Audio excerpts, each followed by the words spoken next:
Hi, it's Sandy Wyllie. Welcome to my mental health channel, 50 Shades of Black and White, where I talk about my mental illness, borderline personality disorder. I talk about other mental illnesses and other personality disorders. I talk about therapies in my therapy, but I come on only as a patient of 20 years. I am not in any way, shape, form a therapist. I do not have a degree in psychology, so I cannot offer you a professional opinion.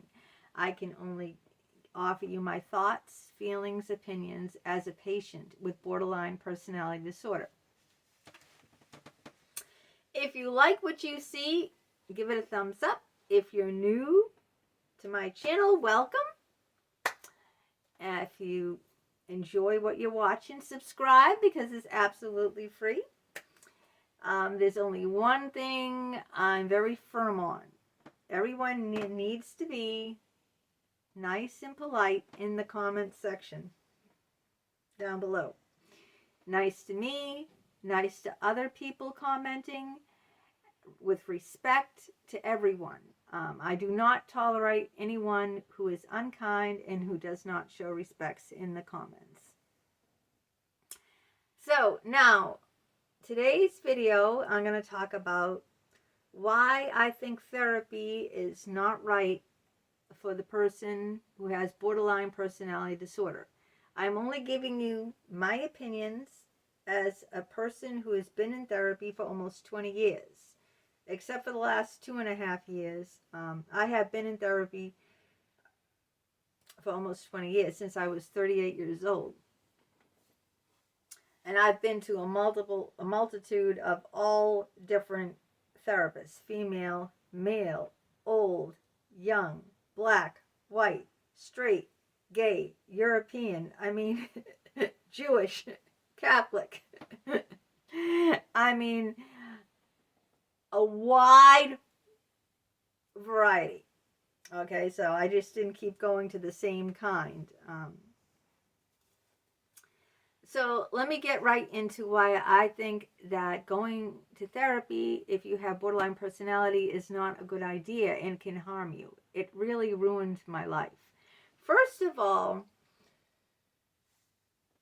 I'll just talk about myself. As a borderline, I have an extreme fear of abandonment. Extreme. What is therapy? Therapy is a business relationship. You're paying a doctor or someone with a master's degree. Most of them have doctorate degrees.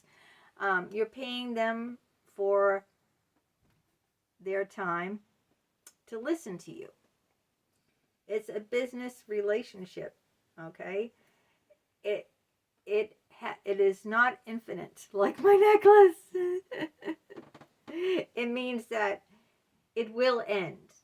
Everyone who goes to therapy knows that the therapy will end at a certain point, but we don't know what point that is.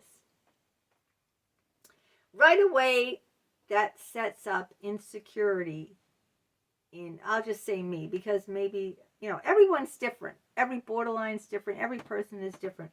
Right away, that sets up an insecurity in me, that this is a paid business relationship. This person is being paid. Now, with Dr. Richard Geis, I didn't pay him a dime. I saw him for free. Okay? That's one in a zillion. That's very, very uncommon. But even if I saw him for free, I knew that the relationship was going to end at a certain point, because therapy doesn't last forever. Listen to me. Therapy doesn't last forever. If you're scared of getting close, that you're going to lose someone, and someone with borderline personality disorder is scared shit of that, all right, about being abandoned, about the person, calling it off, breaking it off.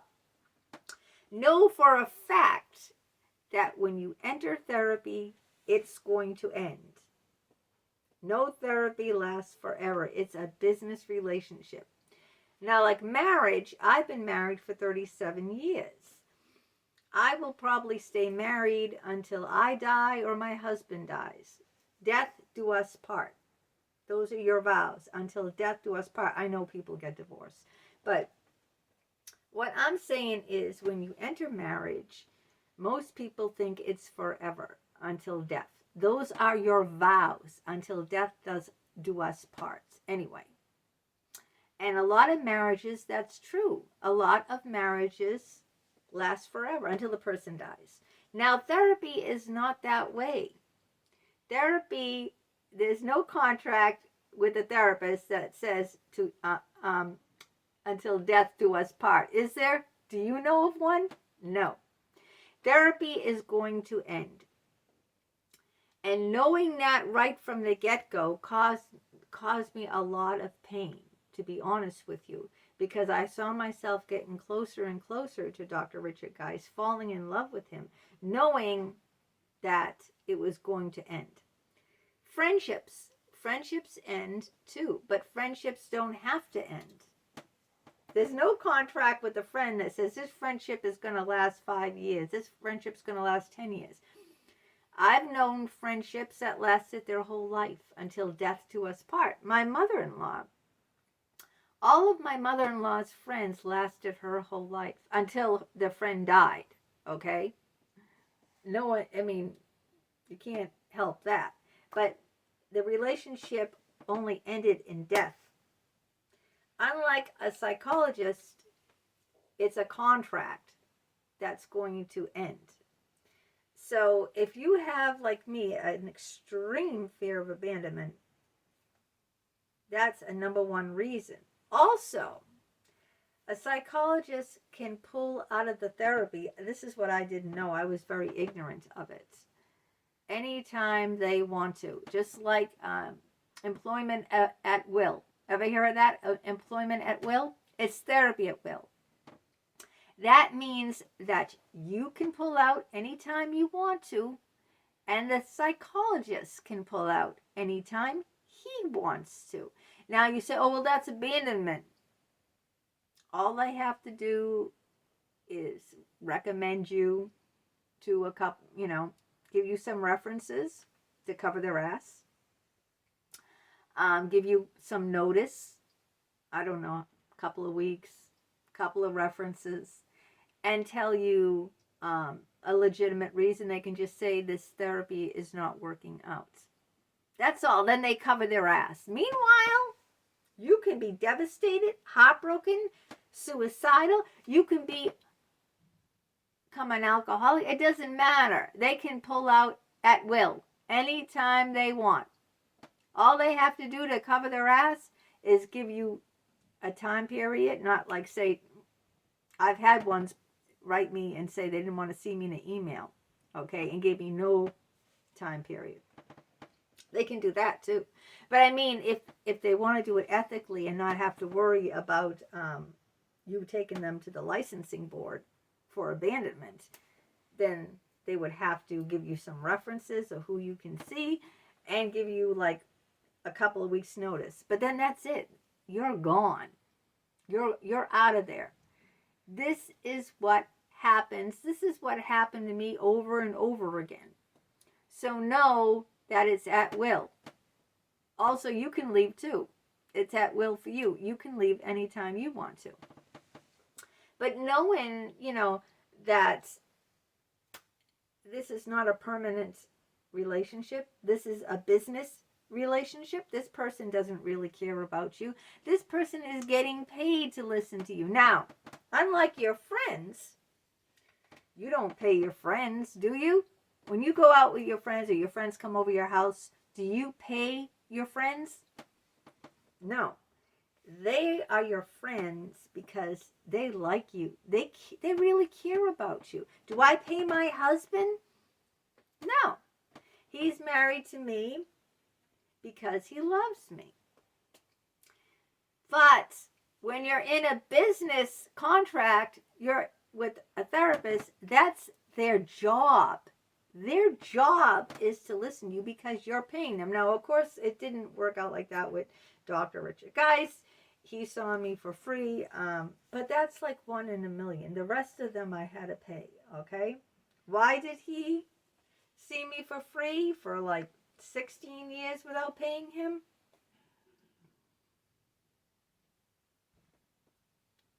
Only he can answer that one. I can't answer that. Anyway, read my books. But he still abandoned me in the end.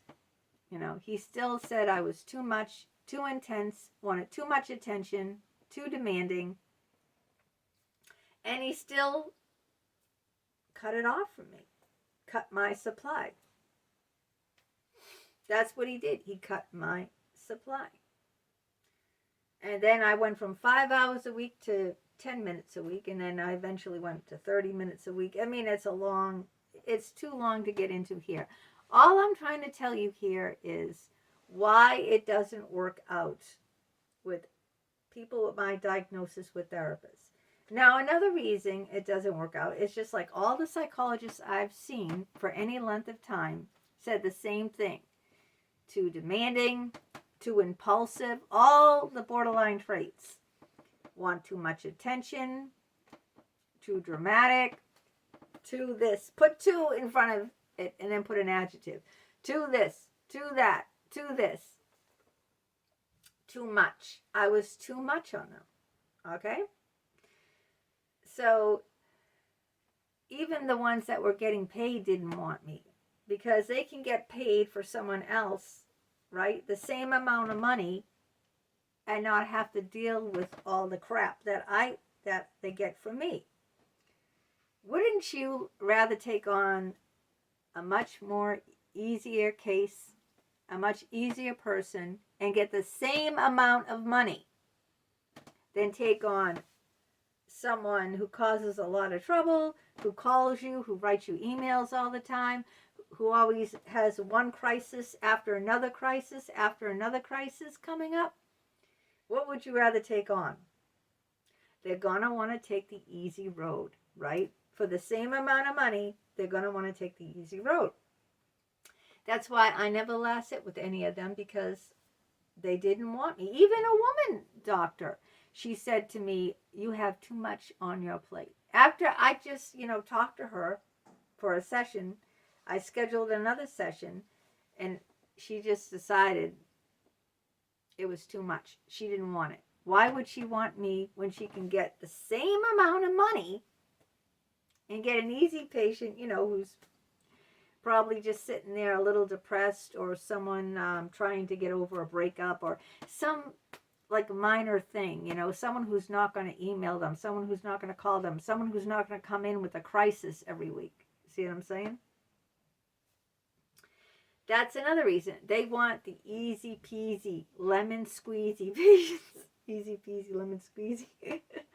They want the easy way. They're not going to get paid any more money for it. That's another reason that we don't do well. Us borderlines have a very bad reputation. Very bad, And therapists just don't want to deal with it. Let someone else deal with it. I'll take the easy patients and sit there and And then once they're gone, I don't have to worry anything about them. Also, people with borderline personality disorder, I read this in another video. I read it I read this in a lot of literature out there, that borderlines have a very high suicide rate. By the way, 988 is the number if you're feeling any of those feelings. 988, please. Don't hesitate to call that number. But another reason why psychologists don't do well with us is because we have like a 70% suicide rate. Now, if that happens, their family can sue you. If someone's wife, someone's daughter,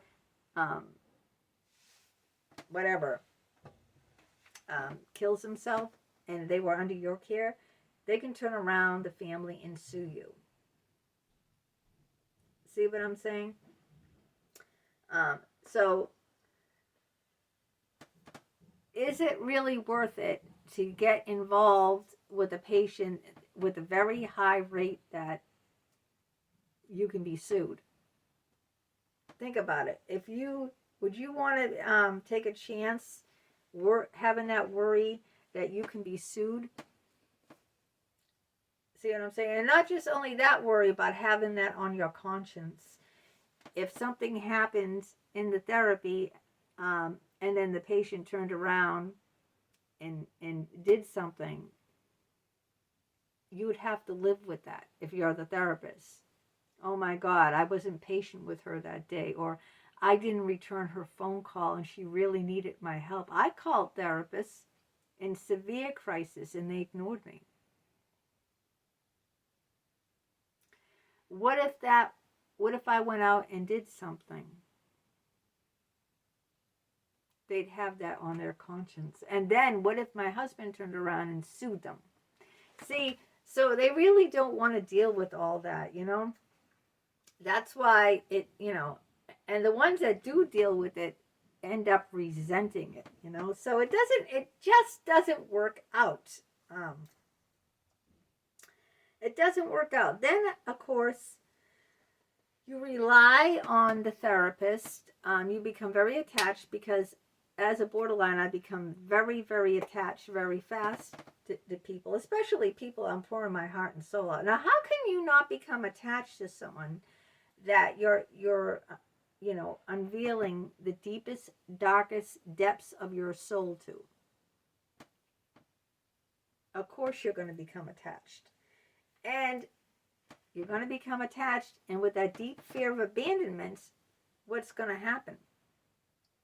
Any little thing they do is going to hurt, you know? It's going to hurt because, like, you know, we don't have like a layer. You know, most people that aren't borderlines have this layer of skin. You know what a borderline is like? You know what I'm like? Rip this whole layer off with all the veins, the blood, the bones. This is how I feel. This is how I go walking around, especially when I get very attached to someone.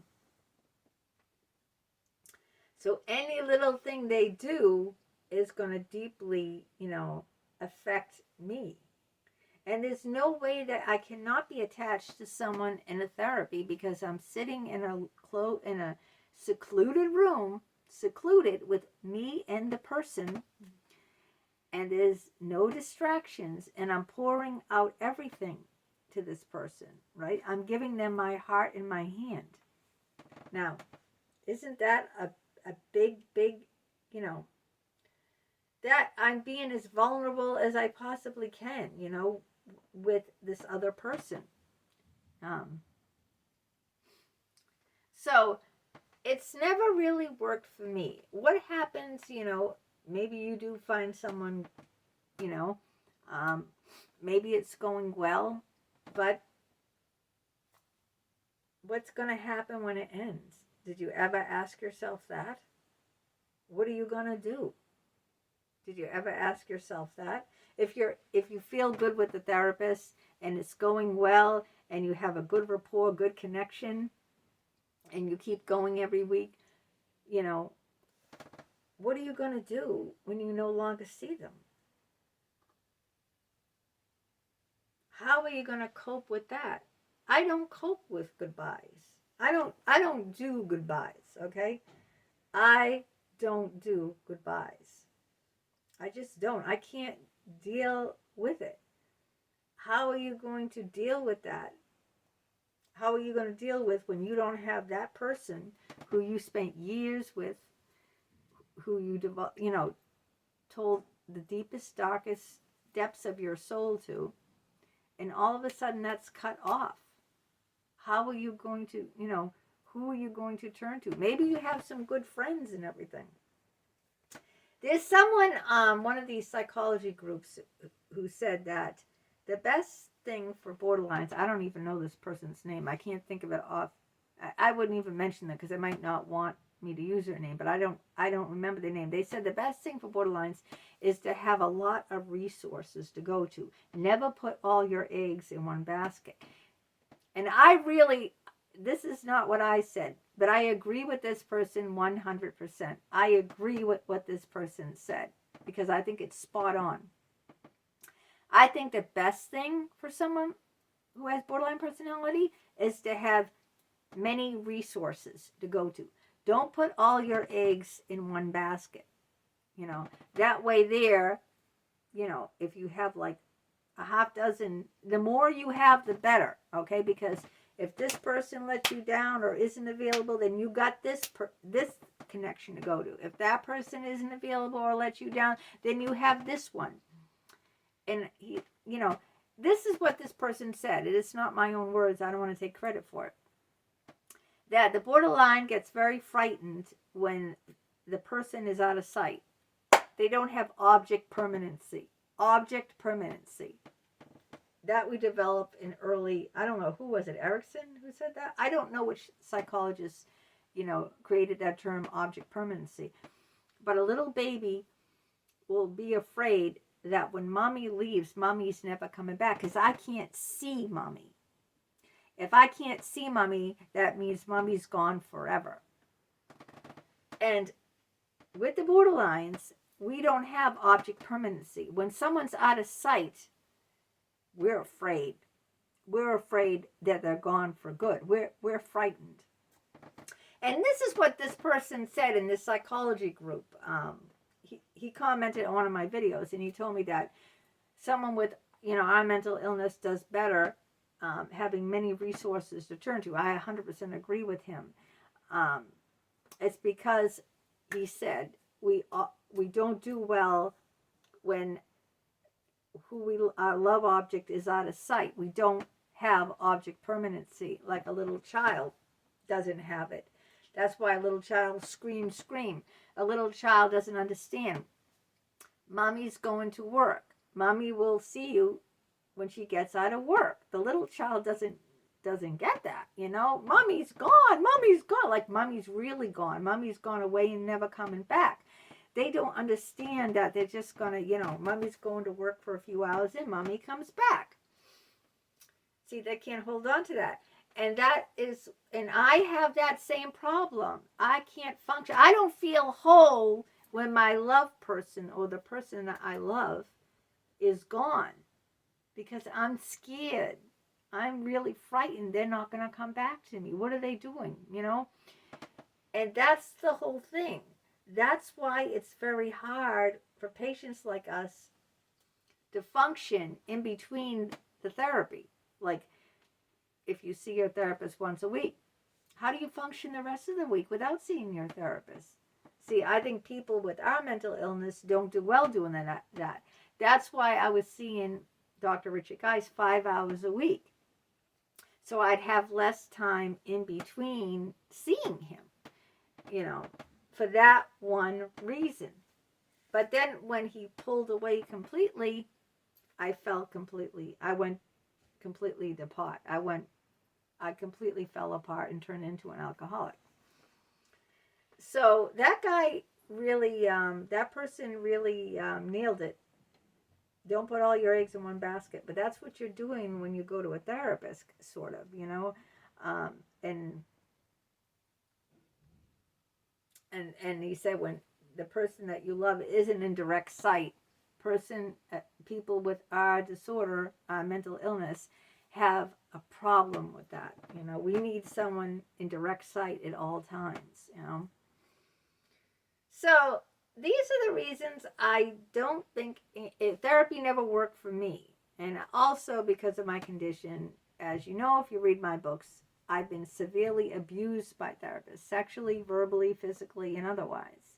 Because it's very easy to abuse someone like me because of my condition, because of my mental illness. I'm easy prey. Just like my son was easy prey and got severely beaten up because my son has traumatic brain injury. And he can't talk and verbalize. He can't say what's going on. He can't say if he's being abused. And there's a lot of abuse other than just black and blues. There's a lot of abuse, severe abuse, and he can't verbalize that to us. So people who have an impairment, like the elderly or little babies, or like the handicapped, like my son, they're easy prey, easy targets for predators to abuse. So, all right, I gave you my thoughts.